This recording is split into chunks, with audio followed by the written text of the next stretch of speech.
ಸೋಗಾನಿಯ ಕೇಂದ್ರ ಕಾರಾಗೃಹದಲ್ಲಿ ಕೈದಿಗಳ ಎರಡು ಗುಂಪುಗಳ ಮಧ್ಯೆ ಜಗಳವಾಗಿದ್ದು ಕೆಲವು ಕೈದಿಗಳ ಮೇಲೆ ಹಲ್ಲೆ ನಡೆದಿದೆ. ಶರಾವತಿ ವಿಭಾಗದ ಸೊಹೈಲ್ ಅಹಮದ್ ಮತ್ತು ಮೊಹಮ್ಮದ್ ಜುನೈದ್ ಎಂಬುವರು ಟವರ್ ವಿಭಾಗದ ಬಳಿ ಬಂದಾಗ ಅನ್ವರ್ ಎಂಬಾತನೊಂದಿಗೆ ಮಾತಿನ ಚಕಮಕಿ ನಡೆದಿದೆ.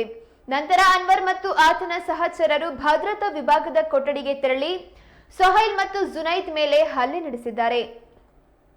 ಗಾಯಗೊಂಡ ಕೈದಿಗಳನ್ನ ಚಿಕಿತ್ಸೆಗಾಗಿ ಕಾರಾಗೃಹದ ಆಸ್ಪತ್ರೆಗೆ ದಾಖಲಿಸಿದಾಗ ಆರೋಪಿಗಳಾದ ತನ್ವೀರ್, ಅನ್ವರ್, ಸೈಯದ್, ಇಶಾಕ್ ಮತ್ತು ವಸೀಂ ಅಕ್ರಮ್ ಆಸ್ಪತ್ರೆಯ ಮುಂಭಾಗಕ್ಕೆ ಬಂದು ಒಳಗೆ ನುಗ್ಗಲು ಪ್ರಯತ್ನಿಸಿದ್ದಾರೆ. ಈ ಸಂದರ್ಭ ಬಂಧಿತ ಅನ್ವರ್ ಎಂಬಾತ ಹೂವಿನ ಕುಂಡದಿಂದ ಹೊಡೆಯಲು ಯತ್ನಿಸಿ ಸಿಬ್ಬಂದಿಗಳ ಕರ್ತವ್ಯಕ್ಕೆ ಅಡ್ಡಿಪಡಿಸಿದ್ದಾನೆ. ತಕ್ಷಣವೇ ಮಧ್ಯ ಪ್ರವೇಶಿಸಿದ ಕಾರಾಗೃಹದ ಅಧಿಕಾರಿಗಳು ಮತ್ತು ಸಿಬ್ಬಂದಿ ಪರಿಸ್ಥಿತಿ ನಿಯಂತ್ರಿಸಿ ಅಹಿತಕರ ಘಟನೆ ನಡೆಯದಂತೆ ತಡೆದಿದ್ದಾರೆ.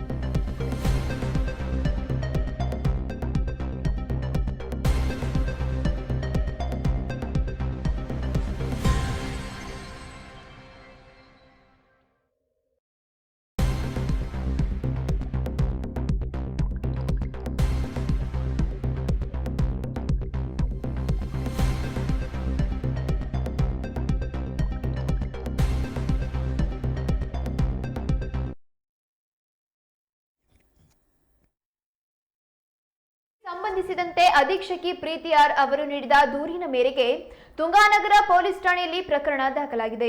ತನ್ವೀರ್ ಯಾನೆ ಫೌಜಾನ್, ಅನ್ವರ್, ಸೊಹೈಲ್ ಅಹಮದ್, ಮೊಹಮ್ಮದ್ ಜುನೈದ್, ಮೊಹಮ್ಮದ್ ಇಮ್ರಾನ್, ಸೈಯದ್, ಇಶಾಕ್, ವಸೀಂ ಅಕ್ರಮ್ ಮತ್ತು ಫರ್ದೀನ್ ಶೇಖ್ ಎಂಬುವವರ ವಿರುದ್ಧ ಪ್ರಕರಣ ದಾಖಲಾಗಿದೆ.